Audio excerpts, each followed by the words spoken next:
안녕하세요. 워런 버핏처럼 매일 신문을 박준모와 함께 읽으면서 투자의 고수가 됩시다. 웜의 신박 오늘 1월 8일 수요일 순서입니다. 오늘은 제가 오후에 일정이 너무 많아가지고요. 좀 빨리 한번 해보도록 하겠습니다. 저는 이제 다 회복을 했는데 이제부터 또 아프기 시작하셨다는 분이 계셔가지고 예, 마음이 아픕니다. 이번 독감이 정말 그때 기사 10분 읽는 게 정말 힘들 정도로 지난 주 금요일이었나요? 이번 주 월요일이었나요? 10분 읽는 게 너무 힘들 정도로 온몸이 정말 쑤시는데 감기 조심하시기 바라겠습니다. 제가량님은 한 번씩 주말에 무등산을 산행하신다고 했습니다. 좋으십니다. 저희 아버지께서도 지금 85세 되셨는데 굉장히 건강하시거든요. 건강하시는데 일주일에 무조건 산 한 번은 가십니다. 한 번에서 두 번 정도 매주 제가 어렸을 때부터 항상 그렇게 산을 가셨는데 인자요산이라고 안 했습니까? 인자는 산을 좋아한다. 굉장히 인품이 뛰어나신 분이다는 생각이 듭니다. 그런데 박전무님 회사 직원이신 김수아님이 저와 신분이 좀 있다고 하셨는데 저희 회사에 김수아님이라고는 없는데요. 네, 없습니다. 김수아님이라고는 한 번도 없습니다. 김수아. 네. 자, 아무튼 서울 올라오실 일 있으시면 한번 놀러 오시길 바라겠습니다. 자, 그러면 신문 기사로 가 보겠습니다. 첫 번째 기사는요. 우리나라 수출이 결국 올해 또 가파르게 다시 상승을 할 거냐, 이게 관건인데 올해 수출 700억 불 넘을 거라고 되어 있습니다. 정인교 산업통상자원부 통상교섭본부장님이시군요. 네. 올해 수출과 관련해서 7천억 달러를 넘을 수 있을 것이라고 관측을 했고요. 경제정책 방향 보고서에서는 수출 예상 증가율이 1.5%라고 나왔지만 이건 거시 경제적 관점에서 전망한 것이고 현재 산업부에서 개별 품목과 지역별로 수출이 어떻게 될 것인지를 맞춰보고 있다고 했습니다. 지난해 수출은 전년 대비해서 8.2% 증가했죠. 6838. 일본보다는 살짝 낮았지만 목표였던 7천억 달러는 달성하지 못했지만 기존 역대 최대 실적이었던 22년 6836억 달러를 2억 달러 차이로 뛰어넘었습니다. 야, 2억 달러만 하더라도 1억 달러면 1,400억인데 그죠? 2억 달러면 거의 2,900억인데 야, 우리나라 정말 대단합니다. 748 1년에 1,000조 정도 수출을 하고 있습니다. 정본부장은 통상정책 로드맵에서 수출 규모 5위를 목표로 잡았는데 이 역시도 달성 가능할 것이라고 생각한다고 했고요. 올해도 수출 증가세가 이어질 것으로 조심스럽게 전망한다고 했습니다. 리스크 요인으로는 트럼프 2기 행정부 출범과 중국발 공급 과잉 문제를 꼽았는데 리스크 요인도 상당하다. 앞으로 2주 후에 취임할 트럼프 신행정부에서의 여러 가지 통상 현안들이 불거질 수 있을 것이라고 얘기를 하셨고 중국발 공급 과잉 문제가 우리의 경쟁 시장에서도 제기될 수 있다면서 통상 환경이 안정적으로 유지될 수 있도록 협력하겠다고 또 하셨네요. 올해 외국인 투자와 관련 기대감을 드러냈는데요. 24년 외국인 직접 투자, FDI라고 하죠. Foreigners Direct Investment인가 그럴 겁니다. 이 FDI 신고 금액이 345억 7천만 달러, 약 한 50조를 기록하며 역대 최대치를 달성했고요. 작년에 외국인이 50조나 투자했네요. 외국인 투자는 22년부터 3년 연속 지금 300억 달러대를 이어가고 있습니다. 우리나라 이 경제를 막 무너질 것처럼 얘기하고 그런 분들이 좀 최근에도 많으신데 외국인들이 그럴 거면 이렇게 투자 안 합니다. 도망가야지. 정보부장은 외국인 투자가 증가한 배경으로는 양호한 제조업 기반 그리고 FTA망 넓은 자유무역협정은 FTA망이 있고 안정적인 공급망 체계 등 세 가지로 꼽았습니다. 올해도 이 같은 요인들이 외국인 투자 유치에 기여할 것이라는 관측이고요. 특히 미중 갈등 구도 속에서 중국에 투자했던 기업들이 한국 투자로 대체할 가능성도 높다고 했습니다. 올해도 우리나라가 외국인 투자를 유치하는 데 장점으로 작용할 수 있는 세 가지 요인들이 유효하다면서 특히 미중 갈등 구도에서 전 세계적인 생산 네트워크가 구축, 재조정되는 올해 같은 시기에 잘하면 외국인 투자를 예상보다도 많이 유치할 수 있을 것이라고 설명을 했습니다. 12월 3일 계엄 사태와 탄핵 등 국내 정치 상황이 수출과 외국인 투자에 미치는 영향에 대해서는 가시적인 동향을 확인할 건 없다면서 국내 전체가 가급적 빠른 시일 내에 안정되고 한국만의 장점만을 국제사회에 알릴 수 있을 것이라고 생각한다고 했습니다. 수출 무역 같은 경우 2, 4개월 이전에 거래가 이루어지고 나타나기 때문에 관측하기에는 이런 시점이라며 앞으로 어떤 경우든 영향이 있다면 협의해서 그런 문제 최소화할 수 있도록 최선의 노력을 다하겠다. 이런 얘기를 했고요.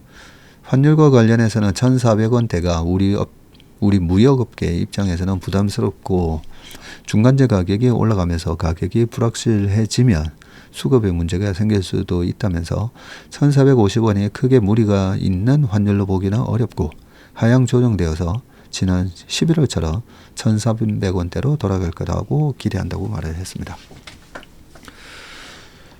이 환율 가지고 이 환율이 올라갈 때마다 이 어떤 국가적 위기 가능성이 얘기가 많이 된다 했잖아요. 그런데 저는 이제 IMF도 겪어봤고 30년 넘게 다 겪어봤잖아요. 자, 그러면 IMF 때 같은 경우에는 정말 국가가 부도가 났어요. 외국인 자금이 썰물처럼 빠져나가고 달러라든지 엔이라든지 저리의 자금을 갖고 와서 한국에서 돈놀이 하던 기관들 다 망했습니다. 다 망하고 외국인 자금이 싹 빠져나가고 환율이 급등하고 그러면 갚아야 할 외화 부채가 더 많아지잖아요. 그런 거 다 겪었었는데 그럼에도 불구하고 환율이 급등하니까 우리나라 99년도에 시장이 폭등하죠. 왜냐하면 환율 때문에 기업의 수익이 수출 기업의 수익이 어마어마하게 좋아지니까요.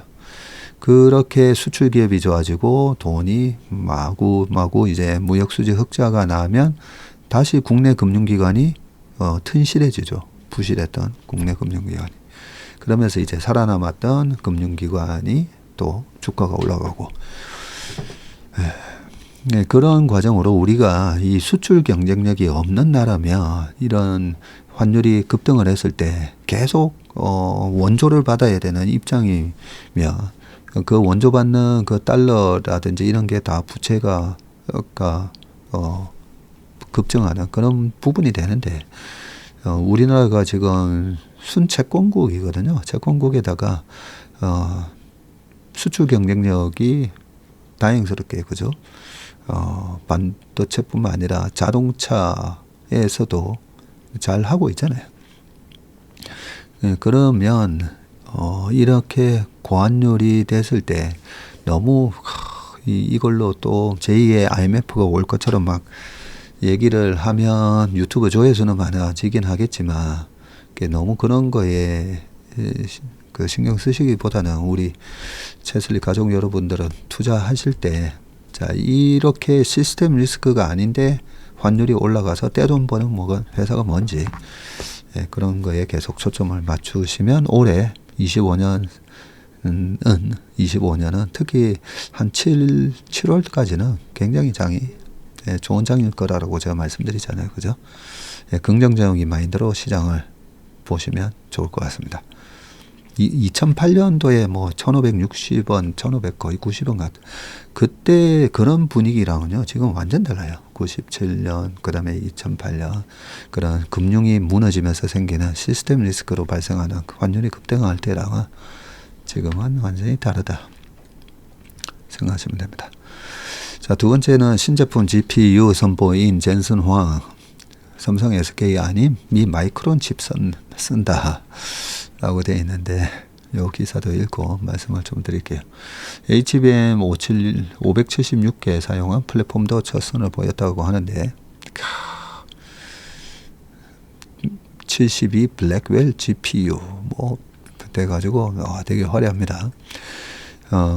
젠슨황 CEO가 세계 최대 IT 가전 전시회 CES 2025 개막을 하루 앞둔 6일 네바다 라스베가스 만델레이 베이 컨벤션 센터에서 가진 기조연설에서 그레이스 블랙웰 NV 링크 72를 소개하고 있다 라고 되어 있습니다.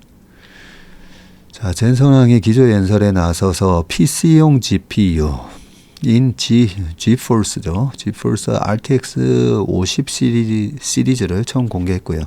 여기에 탑재되는 AI 가속기 블랙웰에는 한국 반도체 기업이 아닌 미국의 마이크론의 GDDR7이 사용된다. 황 CEO는 이와 함께 자율주행차 로봇 등 개발을 위한 플랫폼 등을 새롭게 선보였다. 젠슨 황은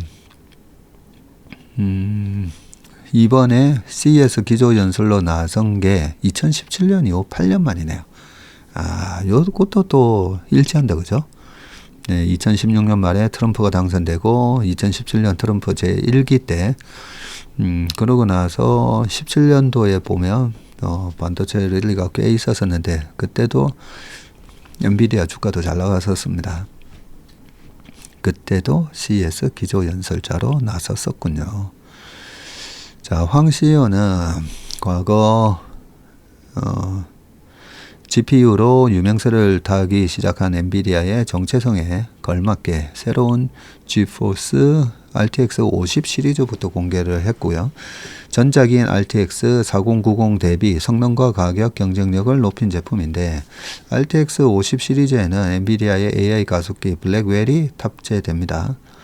황 CEO는 블랙웰의 미국 반도체 기업 마이크론의 GDDR7이 적용된다고 언급을 했고요. GDDR은 저전력 등이 장점인 그래픽용 D램 제품이다 라고 보시면 됩니다. 젠슨은 이와 함께 블랙웰 기반 신규 플랫폼 GB 그레이스 블랙웰의 NV 링크 72도 소개를 했는데 여기에는 72개의 블랙웰과 576개의 HBM이 탑재된다. 그래요? HBM이 도대체 몇 개 들어가는 거예요? 576개. 젠슨황은 한국 반도체 기업에 대해서는 별도 언급하지는 않았고요. 그러나 현재 엔비디아의 제품에 필요한 HBM의 대부분을 하이닉스가 공급하고 있는 만큼 향후 국내 기업 수혜가 예상된다. 젠슨황은 초소형 칩 GB10을 공개하고 이 칩을 프로젝트 디지트에 활용한다고 밝혔고요. GB10은 엔비디아가 대만 미디어텍과 협업해서 개발했다고 합니다. 황 CEO는 물리적 AI 개발을 위한 플랫폼 코스모스도 공개를 했고요. 물리적 AI는 물리법칙과 데이터 기반 학습을 결합해서 실제 세계를 이해하고 상호작용할 수 있는 모델이고요. 로봇 자율주행차 등 개발에 유용하다고 되어 있습니다. 네. 여기서는 뭐 마이크론이 사용된다라고 되어 있는데, 네. 미국에서 발표하니까 마이크론의 GDDR7이 사용된다 이렇게 했겠지만 우리가 범용 반도체라고 하잖아요. 그래서 이런 GDDR7 이런 거는 하이닉스 거를 쓰나 삼성전자 거를 쓰나 마이크로 쓰나 걸 쓰나 거의 똑같습니다. 그래서 이것만 쓰는 게 마이크론 것만 쓰는 게 아니라 물량이 딸리면 딱 하이닉스나 삼성전자 걸 쓰는데 요 GDR7에 대해서 아침에 모닝 브리프 끝나고 제가 우리 문의사한테 물어봤더니 야 요거는 GDR5도 아니고 7이더라 했더니 여기 그래픽용이라는 거죠. 네. 그래픽용 DDR7을 뜻하는 거고 그 게임에 들어가는 게임에 들어가는 DDR이라고 보면 되고 그래서 저기 AI 서버에는 HBM이 들어가고 요 게임용 GPU에 들어가는 거는 요 GDDR7의 메모리를 쓴다고 보면 됩니다. 이렇게 얘기하더라고요. 아무튼 뭐 마이크론 것만 쓴다. 이런 건 아닙니다.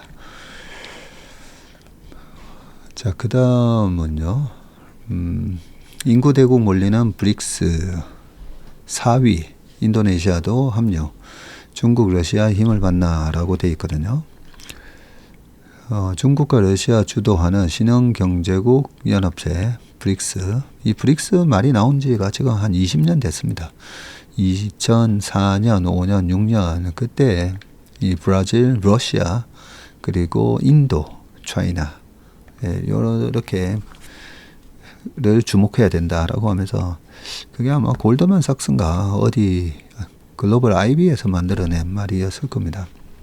자, 이로써 인구수 10대 국가 중 6곳이 여기에 합류했다라고 되어 있는데 시진핑 주석과 9일 중국 베이징의 인민대회당에서 프라보워 수비안토 인도네시아 대통령. 이분이 인도네시아 대통령이시군요. 시진핑이 보통 보면 표정이 이런 표정 이렇게 활짝 웃으시는 표정은 거의 보기 힘든데 그죠? 약간 이렇게 뚱한 표정으로 악수하고 그런 경우가 많은데 우리가 이 한미일중 이런 기사만 봐서 아마 그런 것 같습니다. 근데 인도네시아 대통령 만나서는 굉장히 활짝 웃으면서 악수를 하고 계시네. 자, 6일 올해 브릭스 의장국인 브라질의 외교부는 성명을 통해서 인도네시아가 오늘 브릭스 정회원국으로 공식 가입한다면서 브라질 정부는 인도네시아의 브릭스 가입을 환영한다고 했습니다. 동남아시아에서 가장 많은 인구와 큰 경제를 가진 인도네시아는 다른 회원국과 글로벌 거버넌스 기관 개혁에 대한 의지를 공유하고 있다면서 보다 포용적이고 지속할 수 있는 거버넌스를 위한 글로벌 사우스의 협력 심화에 긍정적인 기여를 할 것으로 기대된다고 했고요. 인도네시아는 2023년 8월 아프리카 공화국 요하네스버그 정상회의에서 기존 회원국으로부터 가입에 대한 지지를 받은 이후에 지난해 10월 출범한 프라보워 수비안토 정부에서 가입 의향을 공식적으로 전달했다고 합니다. 인도네시아 외교부는요. 브릭스 가입은 다른 개발도상국과의 협력 및 파트너십을 강화하기 위한 전략적 방법이라면서 브라질 정부의 발표를 환영했습니다. 네, 세계 인구 상위 10개국, 인구 상위 10개국 하면 어느 나라일까요? 인도.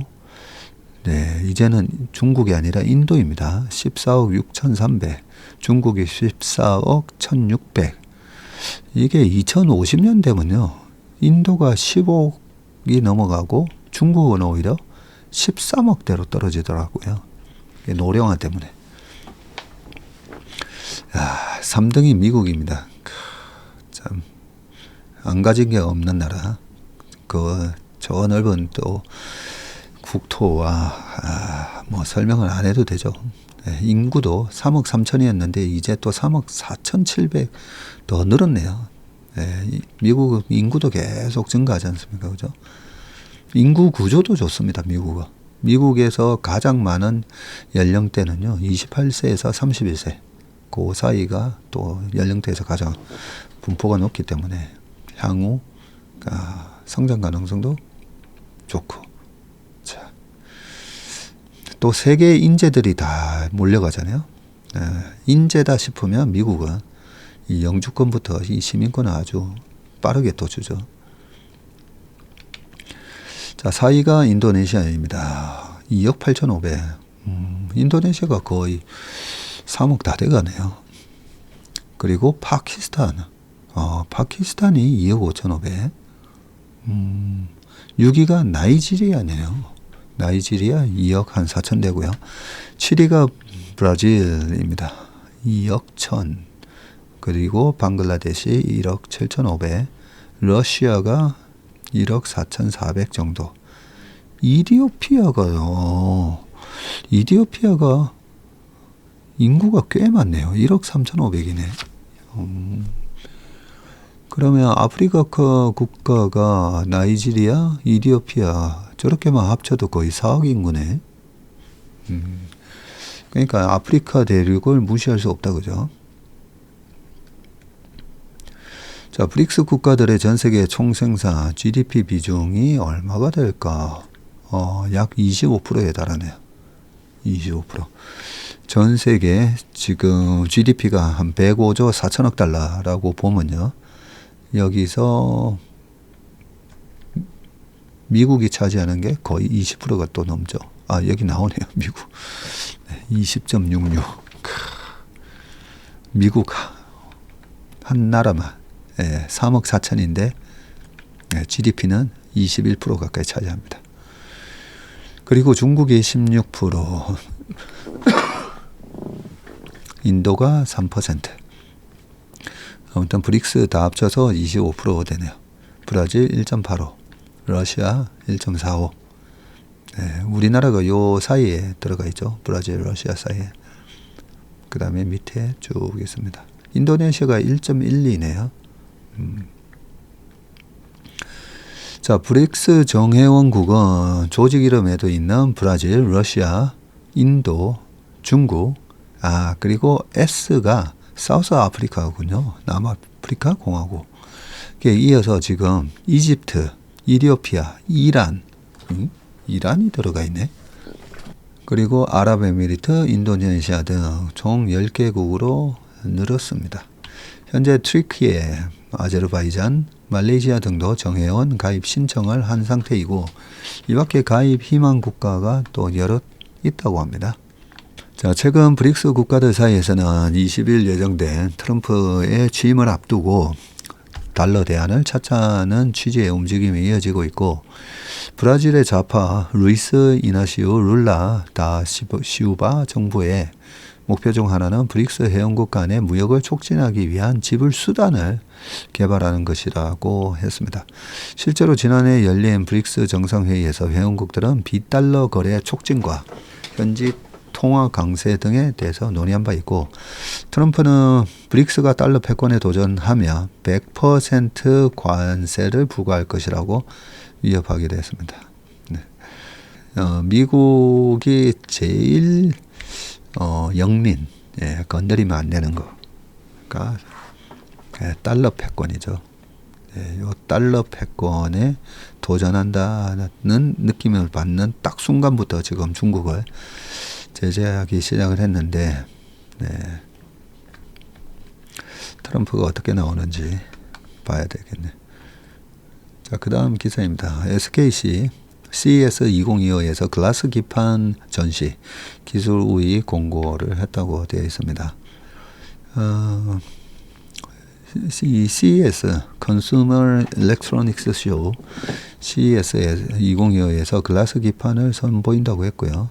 SKC는 SK그룹 4개 계열사 SKC와 하이닉스, 텔레콤, SK M무브가 공동으로 운영하는 전시관 내에서 AIDC 데이터 센터 구역에서 글라스 기판은 실물 전시를 했군요.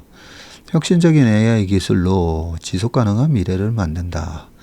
Innovative AI, Sustainable Tomorrow. 캐치프레이즈 괜찮아요. 네. Innovative AI, Sustainable Tomorrow. 주제로 운영되는 SK 전시관은 AIDC와 AI 서비스, AI 에코시스템 등 3개 구역으로 구성이 됐고 전시에서 글라스 기판은 대규모 데이터를 처리하는 AI 서버의 속도를 끌어올릴 솔루션으로 소개되는데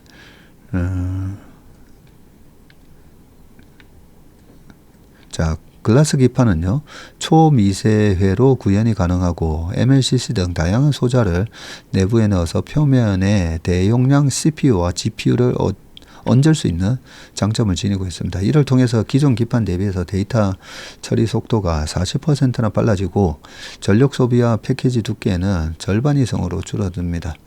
AI 데이터 센터에 글라스 기판을 적용하며 센터의 면적과 전력 사용량을 획기적으로 감소시킬 수 있습니다. SKC는 세계 최초로 미국 조지아주에 글라스 기판 양산 공장을 준공하고 상업화에 박차를 가고 있다고 하네요. 지난해에는 기술 혁신성을 인정받아서 미국 정부로부터 생산 보조금 7,500만 달러와 R&D 보조금 1억 달러를 각각 확보했다고 합니다. 점점 치열해지고 있는 반도체 경쟁에서 글라스 기판을 통해 기술 우위를 공고히 나가겠다고 말했습니다. 네. 이 글라스 기판이 이 발열 문제나 여러 가지 때문에 차세대죠. 네, 차세대. 얼마나 빨리 되느냐. 26년부터 상용화 이렇게 되어 있는데 SKC가 벌써 이렇게 준비를 해서 양산을 준비하고 있네요. 자, 그 다음 기사 보겠습니다. AI의 올인 카카오톡 체류 시간 늘리기의 총력이다 라고 되어 있습니다. 카카오톡 앱 내에서 체류 시간 증대 노력을 하고 있는데 내용을 볼게요. 카카오가 오픈 채팅 탭 추가와 쇼핑 탭 맞춤형 강화 등 카카오톡 앱 내에서 이용자의 체류 시간 늘리기에 총력을 기울이고 있고요. 올해 출시 예정의 AI 서비스 카나나와 별개로 카카오톡을 핵심 AI 툴로 보고 있어서다라고 하네요. 카카오는 카카오톡 내에서 대화, 요약 등 이용자의 상황과 역할을 잘 이해하는 비서 역할이 가능한 AI 서비스를 개발 중이고, 하지만 AI 서비스를 개발 적용해도 이용자가 앱 내 체류하지 않으면 큰 효용이 없다고 판단을 해서 먼저 앱 내에서 체류 시간을 늘리기 위해서 카카오톡 기능 고도화에 나섰다고 합니다. 지난달 맞춤법 번역 기능을 정식 추가하고 생일 캘린더 편지, 펑 친구 태그 기능, 오픈 채팅 탭 개편 등의 업데이트를 진행한 카카오는 카카오톡에서 메시지 외에 브런치 스토리 등 새로운 볼거리와 재미 요소를 늘릴 수 있는 방향으로 개편 중입니다. 카카오 플랫폼 부문 매출의 50% 이상을 차지하는 톡비즈의 경우에는 지난해 말 포커스 풀뷰, 네, 그리고 프로필 풀뷰 등 전면 광고 상품을 새롭게 선보였고요. 포커스 풀뷰는 오픈 채팅 탭 리스트에 브랜드 버블 탭을 만들어주는 광고 상품이라고 합니다. 밑에 내용은 쭉 보시고요. 자, 카카오 관계자는 2023년부터 톡 개편을 통해서 각 탭의 체류 시간 확대에 힘쓰고 있고, 카카오톡의 본질적 기능을 강화하면서 일상에서 자연스럽게 이용할 수 있는 AI 서비스를 개발하기 위한 노력을 계속하고 있다. 구체적인 개편 방향과 내용은 4분기 실적 발표에서 확인할 수 있을 거라고 했습니다. 그러니까요, 카카오에서도 AI 기능으로 이렇게 물어보면 답해 주는 게 저번에 있었는데 한번 써보다가 말았었는데, 만약에 카카오톡에서 그런 기능이 있으면 그죠? 카카오톡 쓰다가 바로 거기서 물어보면 되니까. 네.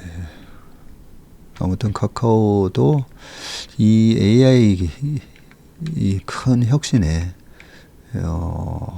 뒤처지지 않기 위해서 이런 노력들을 하고 있는 것 같습니다. 자, 마지막 기사입니다. 신동아 건설은 신호탄 작년 29곳 부도 건설업 줄도산 공포되어 있거든요. 어제 이 기사가 먼저 나오긴 했는데 한번 그래도 우리가 체크는 하고 넘어가야 될 것 같아서 가져왔습니다.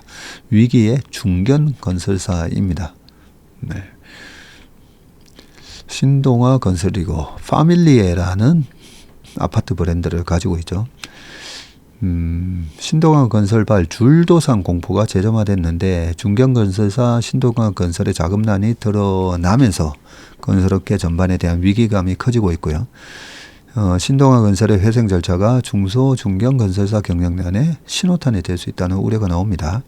건설산업은 말 그대로 복합 위기에 지금 처해 있고요. 이 프로젝트 파이낸싱의 여파로 유동성 우려가 채가시지 않은 상황에서 원자재 인상, 고환율, 탄핵 정국까지 얽히면서 지난해 부도건설업체가 코로나 이후 5년 만에 최대로 늘었습니다. 주택도시보정공사에 따르면 신동아 건설이 시공하는 분양보정사업장은 검단 신도시 파밀리의 엘리프, 평택고덕, 미래도 파밀리에 등 평택, 인천, 화성, 의정부 등 수도권 7개 단지 2,899건이네요. 전체 보정 금액이 1조 1,600억이고요. 일부를 제외하면 모두 신동아 건설이 공동시행사나 공동시공사를 맡고 있다고 합니다. 사업장 규모는 지난해 줄도산 우려를 키웠던 태영건설 사태 때보다는 작네요. 태영건설의 경우 전국 22개 단지에 19,869가구 분양을 진행하고 있었군요. PF 사업장은 태영건설 60곳에 5분의 1 수준인 13곳이고요. 협력업체 수가 280곳으로 태영건설은 580곳 대비해서는 한 절반이라고는 하는데 해당 주택사업장에서 공사가 완전히 중단될 가능성도 작다. 허그 분양 보증을 받은 현장은 사업자가 부도나 파산 등으로 공사를 마치지 못할 경우 허그가 HUG가 계약금과 중도금 등을 대신 지급하거나 시공사를 교체해서 공사를 마치게 된다고 합니다. 업계에서는 불안감을 감추지 못하고 있는데 태영건설과 달리 신동아 건설 자금난의 원인이 업계 전반적인 공통 상황이기 때문입니다.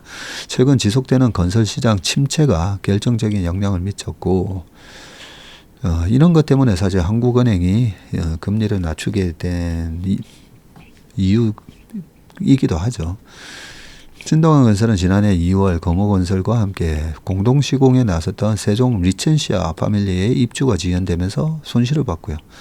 인천 서구 검단 신도시 파밀리의 엘리프 사업장 등 연이어 대규모 미분양이 발생하면서 지금 상황이 급격하게 나빠지고 있습니다. 길어지는 분양시장 침체에다가 타운하우스 등 비아파트 수요 급감, 공사비 상승 등 최근 업계에서 겪는 문제가 종합적으로 드러난 거라고 합니다. 건설업체 부도 현황인데요.